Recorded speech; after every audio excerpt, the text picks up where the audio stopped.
Roman Catholic Bible Group ay promote natin ang Bible study. Bawat isa na siyang nakinig, ipopromote natin ang pag-aaral ng salita ng Diyos. Ito po ang tinatawag naming page, Roman Catholic Bible Group. Ito po ay isang mission naway ang ating sa loob ng mga members ng Romano Katoliko ay magkaroon ng karagdagang kaalaman upang tayo'y makisabay sa rest ng buhay, yung pagtakbo ng ating buhay sa kompetisyon ng ating relihiyon na sapagkat tayo'y napag-iwanan sa salita ng Diyos.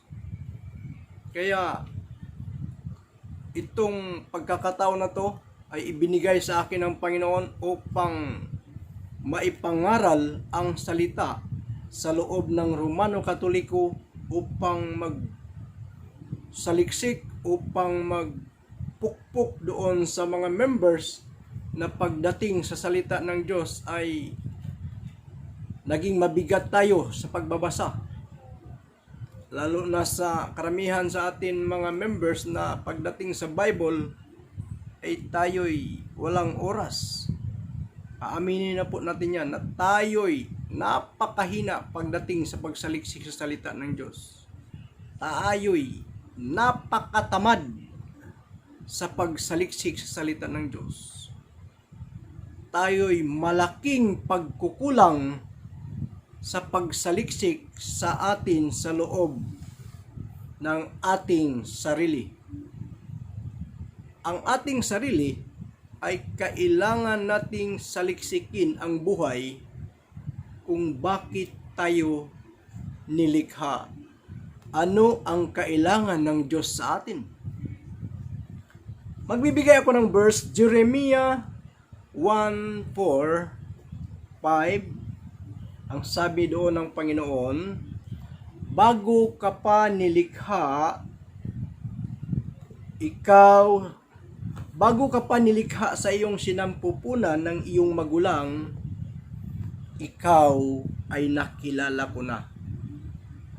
Jeremiah chapter 1 verse 5, bago kita inanyuhan sa tiyan ay nakilala na kita, at bago ka lumabas sa bahay bata ay pinapaging banal na kita. Inihalal kitang bilang propeta sa mga bansa.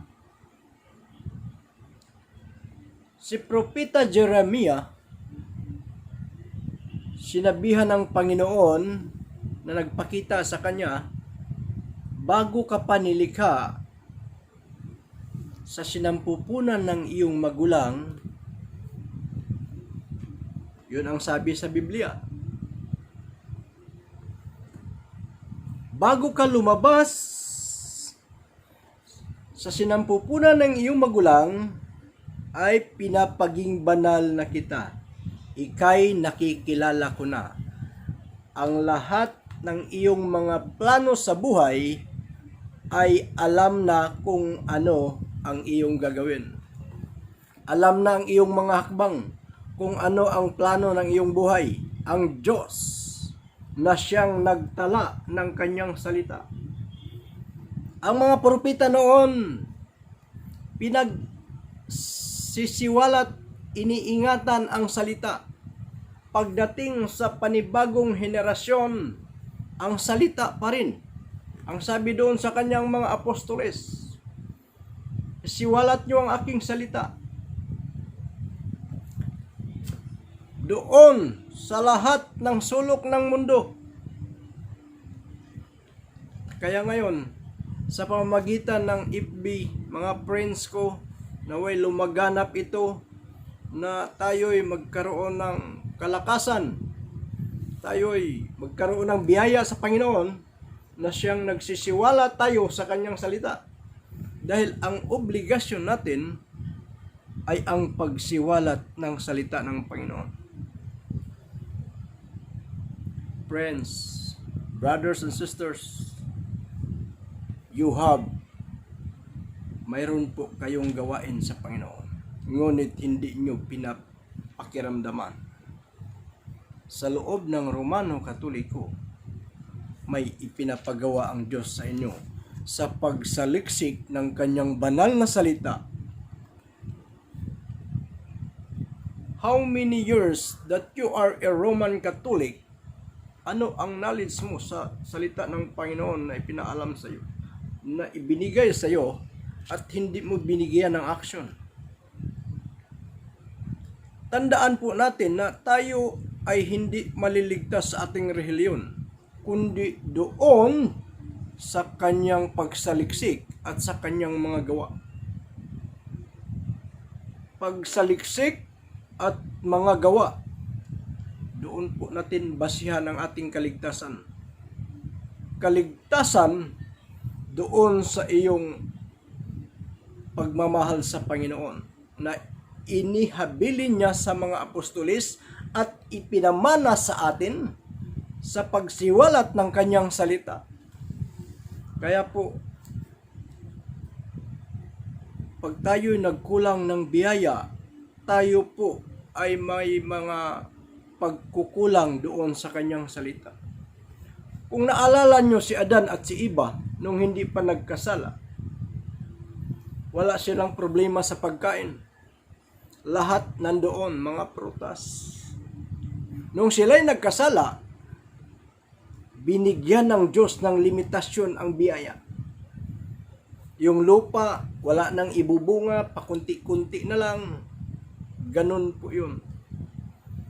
Kung ikaw ay puno ng salita ng Diyos at tinupad mo ang gawain ng Diyos na ipangaral ang kanyang salita, at ikay magkaroon ng malaking biyaya sa Panginoon.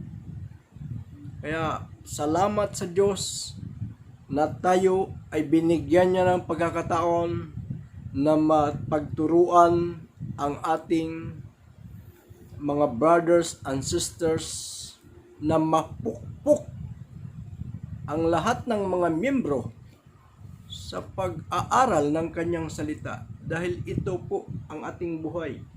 Ito ang ating obligasyon sa bawat isa sa atin, maging sa ating kaduluduluhang kaapuhan, sa kaduluduluhan ng pagbalik ng ating Panginoong Hesus. Ito po ang ating panghahawakan, na tayo ay ating maturuan ang susunod pang mga henerasyon na ipapasa natin sa kanila.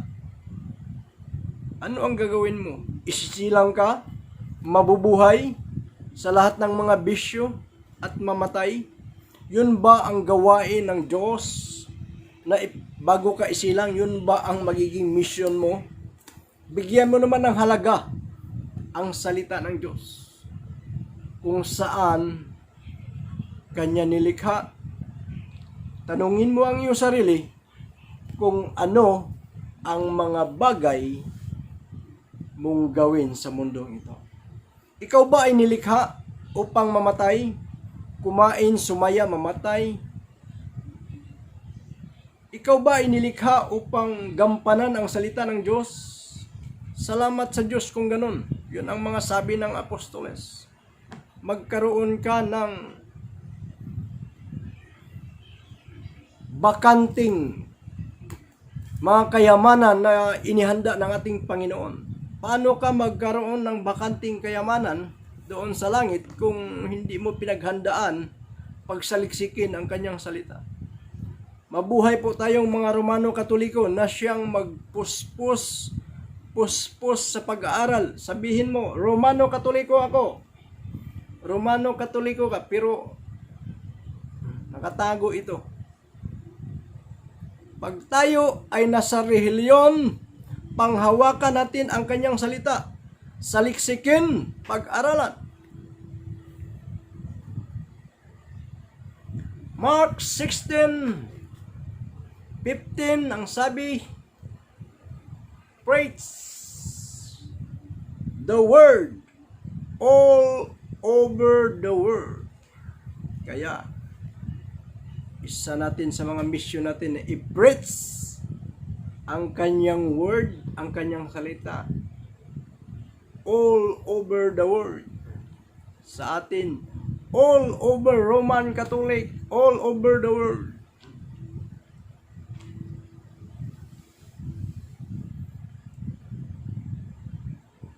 Ang sabi ng Panginoong Hesus nung siya'y nangaral doon sa templo, ang sabi ng Panginoong Hesus, I am a greater than the temple. Mateo 12:6. Basahin natin mga brothers and sisters, Mateo 12:6. Ang sabi ng Panginoong Hesus, I am a greater than the temple. Kaya hindi lang basihan ang ating reliyon na tayo'y isang Katoliko. Ang sabi niya doon sa Mateo 12, I am a greater than the temple. Kaya kung ang iyong pinapanindigan, ikaw ay Romano Katoliko, at hanggang Romano Katoliko ka lang, wala kang pagsaliksik, excuse me, saan ka nabibilong? Ang sabi niya doon sa Mateo 12:6, Mateo 12:6, basahin ko po mga brothers and sisters. Datapwat sinabi ko sa inyo na dito ay may iisang lalong dakila kaysa templo, sabi ng Panginoong Hesus. Datapwat kung nalalaman ninyo kung ano ang kahulugan nito, habag ang ibig ko at hindi hain, ay hindi sana ninyo hinatulan ang mga walang kasalanan. O hindi nyo baga nababasa sa kautusan kung papaanong sa mga araw ang Sabat ay niwalang galang ng mga saserdote sa templo ang Sabat at hindi nangagkakasala? Datapwat sinasabi ko sa inyo na dito ay may isang lalong dakila kaysa templo, ang sabi ng Panginoong Hesus. Mas dakila ang Panginoong Hesus sa templo, kaya mas dakila ang salita ng Diyos kaysa templo. Mas dakila ang pagsaliksik mo sa salita kaysa iyong sarili sa ating reliyon na siyang ating panindigan at wala tayong pagsaliksik. Brothers and sisters, this is the time to search the Word. Ito ang panahon sa pagsaliksik dahil magugulat ka na lang sa mga panahon ngayon. The time was changed. Ang panahon ay may pagbabago. Ang mundo ang bansang Amerika ay nagkakagulo na, but because of dito, ang bansang Amerika ay dahan-dahan ng sinisira. Nagkakagulo na ngayon. Time sa Pilipinas, ganon din sa buong mundo, na ang mundo ay magbabago. Malalaman mo ang pagbabago kung ikaw ay nakatutok sa kanyang salita. We love you all, Roman Catholic Bible Group, sa kanyang pagsaliksik.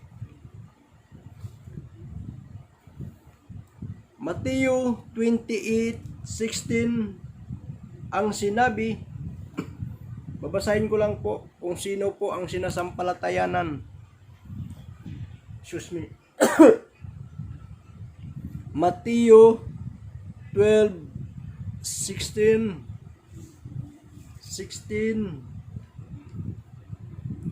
at ipinagbili niya sa kanila na siya'y huwag nilang ihayag upang matupad ang sinabi sa pamamagitan ng propeta Isaias na nagsasabi,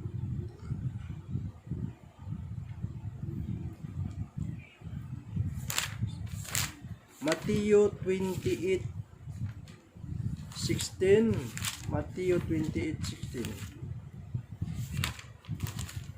Mateo 28:16, Datapwat nagsiparoon ang 11 alagad sa Galilea sa bundok na sa kanila'y itinuturo ni Jesus, at nang siya'y kanilang makita ay kanilang sinamba niya, datapwat ang ilan ay nangag-alinlangan. Nung dumating ang mga 11 apostoles doon sa bundok na itinuro ni Jesus, sinamba nila si Jesus, yung 11 mga apostoles.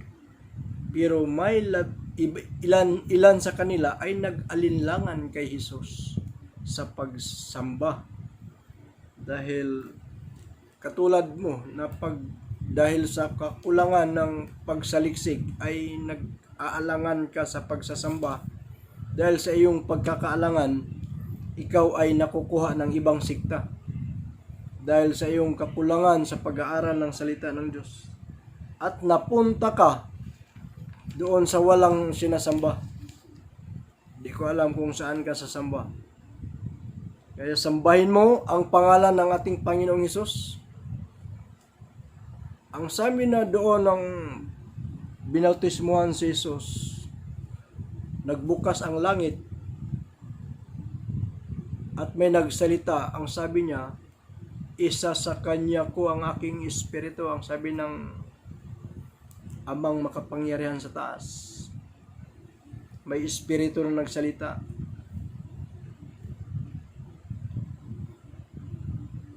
At ang sino mang sumasampalataya na niwala sa kanyang anak ay hindi na parurusahan. Yun po ang pagkasabi ng banal na espiritu. Whosoever believe him shall not be perished.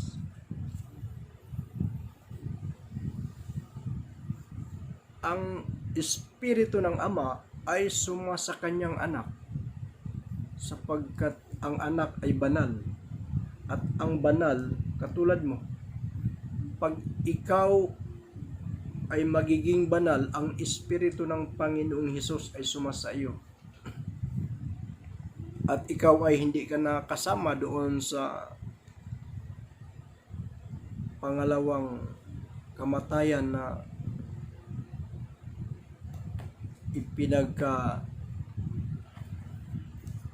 parusahan na nakaabang sa atin. The purpose of our life, ang purpose ng ating buhay ay ingatan ang kanyang salita. Saliksikin ang kanyang salita.